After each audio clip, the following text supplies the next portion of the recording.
Well, welcome, Cameron Clyne.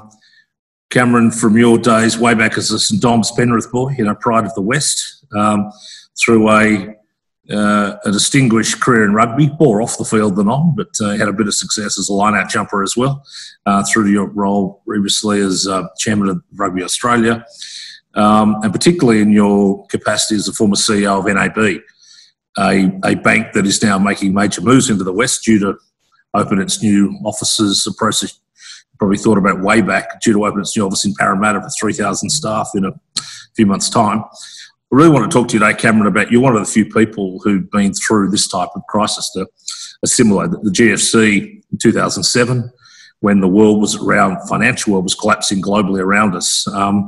So you're watching this more as an observer now at this thing, harking back to your experience sitting in the room with the PM and your colleagues at the time.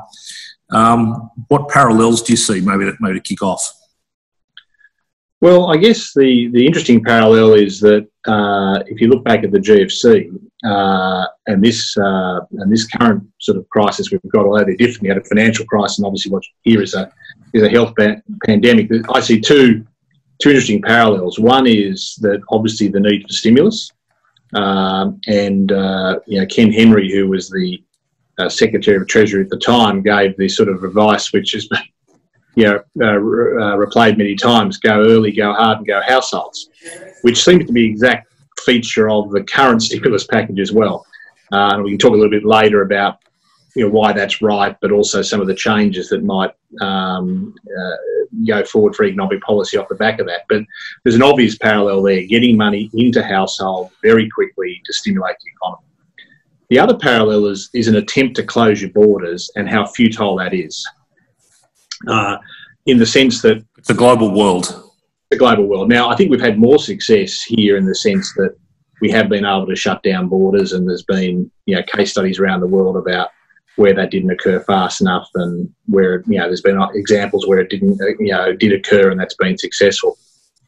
There was obviously an attempt in the GFC to effectively quarantine us. The Australian financial system was incredibly strong at the time. And had 4 AAA rated banks. It had a very strong regulatory system, and probably an ability to withstand the crisis as they did.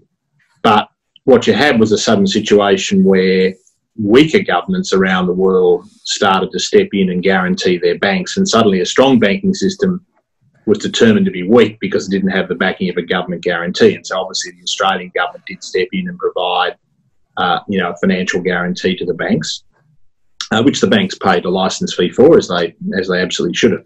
But it was, again, a recognition that the world is global, and Australia just wasn't able to isolate itself. It did rely on foreign money to fund banks. It did rely on the fact that investors suddenly looked at us differently when we didn't have. Is the difference here that yours was a financial contagion, an ephemeral thing, whereas this is the physicality of human-to-human transmission? We could literally close the borders and shut the airports down and stop some of that contagion happening? Yeah, that's where the difference is. Obviously, the similarities are obviously the need to get stimulus quickly, and the fact that the world is global, and therefore you can't just completely isolate yourself. The obvious difference is that, and this is probably why the quantum of stimulus is so different, is that the GFC was basically a crisis of confidence between counterparties. So basically no banks wanted to do business with other banks because they didn't know the nature of the asset they hold. That's the nature of any financial crisis. If you go back to the tulip crisis of the Netherlands in the 1600s, whatever it happens to be, financial crises are always a crisis of counterparty trust. That is, I don't want to deal with Bank A because I don't know what Bank A is holding in terms of whatever the toxic asset of the day is. Tulips, or subprime mortgages. As long as, and obviously how that flows into the broader economy is that if the banks aren't functioning, they're not lending, small businesses can't get access to capital, large businesses can't get access to infrastructure and investment finance, and the economy starts to grind to a halt. As long as you can step in and keep the money flowing, you can keep your economy moving. And that's why, in fact, in Australia's case, good stimulus, support for the banks stayed open. Obviously, there was a downturn in economic activity, but nowhere near the quantum we're dealing with now, because what you've fundamentally got is it doesn't matter whether you've got money flowing into the economy. If the shop is not open, the retail facility you can't stimulate a closed shop. can't stimulate a closed shop. So, you know, I mean, obviously that's the fundamental difference. And obviously I think that's what drives the huge difference in the quantum of stimulus. Looking at the human element of that, we've now got the new phenomena of the National Cabinet with premiers and their offside or on big screens we see in Parliament House in the bunker. You sat in rooms with 4 or 5 of your colleagues, a Prime Minister and a Treasurer. Maybe to the extent you can, talk us through some of that actual dynamic in that room, the life and death financial decisions at least that were being made, the level of trust in the room, the level of unity in the room or discourse. What was it? I assume it's experience you haven't forgotten easily. No, not at all. I think what made it easier was that you were dealing with a much smaller set of players than you do now. You know, the states per se did not necessarily come into it. Obviously, they had an interest in maintaining economic activity in their respective geographies, but you effectively had the heads of the banks, the Reserve Bank, the Treasury, and then the government. And the government was effectively isolated to the key minister, the Finance Minister, the Treasurer, the Prime Minister. So you had a very small set of players. That meant that you're able to make decisions quite quickly. You were getting, I think, really excellent advice from the Reserve Bank at the time, you know, Glenn Stevens, the Secretary of the Treasury, Ken Henry. They had impeccable global connections because they'd been in those roles for some time. So they were getting, you know, really quality advice from their counterparts overseas as to what the state of affairs was. And importantly, the government was listening to that advice. Let's look forward now.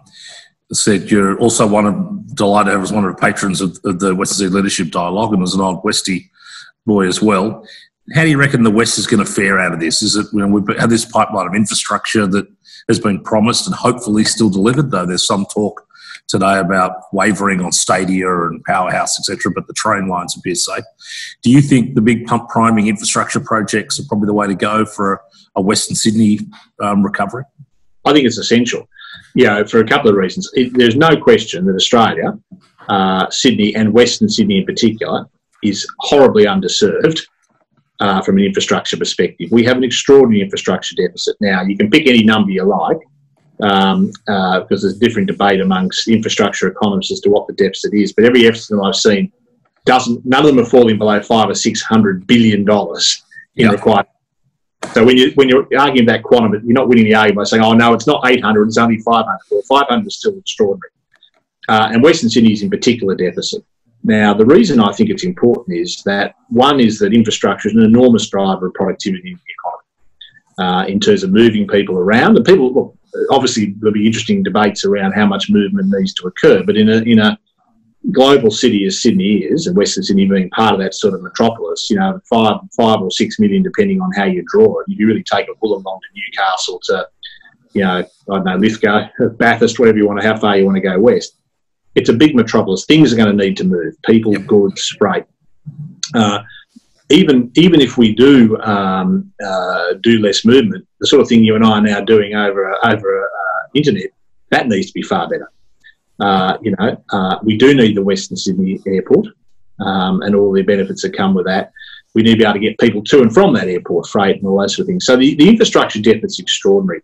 The reason it's important is it's one of, as I said, it's a massive driver of productivity. Secondly, it's a huge driver of employment, and in many cases, skilled employment. You know, people are learning, you know, to do things, construct things, build things. It needs trades, but then it needs all the administrative and managerial skill that goes around managing it. But finally, there has never been a better time to be borrowing money. Yeah. Money. Spoken like a true banker. Well, I mean, it's always a fine time to borrow money, isn't it? Well, not always, and there's nothing wrong with debt. I mean, the whole point is that the debate we've actually had, maybe this stimulus package that's occurred because of its sheer quantum will actually finally break this absurd debate we've had around debt, and almost, a worshipping of surpluses and debt in a strange way, when in fact that's been a handbrake on the economy. Debt is fine on 2 bases. One, you have the capacity to serve it, which means you've got a growing economy. And a growing economy comes from people being employed and paying taxes and, the economy thriving and exporting things. And secondly, the debt is used productively, which is to build productive assets. Now, if you borrow money at extraordinary interest rates to go down to Randwick and plop it on race 4, that is not a good idea. Unless you win. unless you win. But that's yeah. And these current times, you wouldn't be able to stand on the track and cheer. You'd have to do it remotely, so that takes all the fun out of it. But if you borrow money at the rate that the government currently can, and you use it to invest in productive assets, that is a very good use of debt. Now, we're going to be in debt for a long time now, and no one's debating that this was not a good stimulus from the government. It was needed to provide the economy. It's going to drive debt, but people recognise that was the right thing to do. So coming out of this, and we're all going through this transformational change, you're more farmer than financier these days. Do you think that maybe the change we need is an acceptance that debt is not essentially evil, that it shouldn't be the political plaything both sides have used to beat the other side up for way too long? Absolutely. I mean, generally you think, and particularly at the moment, we don't have inflationary risk.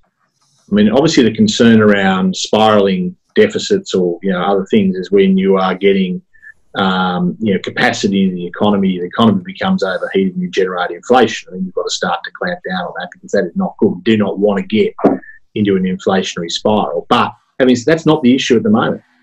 So there is no argument really to be saying, we should be running surpluses per se.